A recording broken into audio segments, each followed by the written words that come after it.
మనిషి ఓహో మనిషి ఇక్కడైనా కన్నులు తెరిస్తే మన భవిష్యత్తు బాగుండదా? ఓ మనిషి ఓహో మనిషి మన తప్పులు దిద్దుకు మసలితే దైవానుగ్రహం లభించదా? ప్రళయ జలాల్లో మునగక ముందే ఓడను చేద్దామా? అగ్ని జ్వాలలు కాలక ముందే ఆలోచిద్దామా? స్వార్థం కంచెలు తెంచి మనిషిని మనిషిగా చూద్దామా? ప్రకృతి ఒడిలో దైవం నీడలో ఆనందిద్దామా?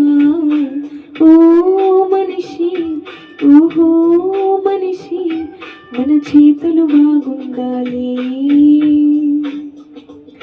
మన హృదయం బాగుండాలి, సాటి మనిషిని ప్రేమించాలి.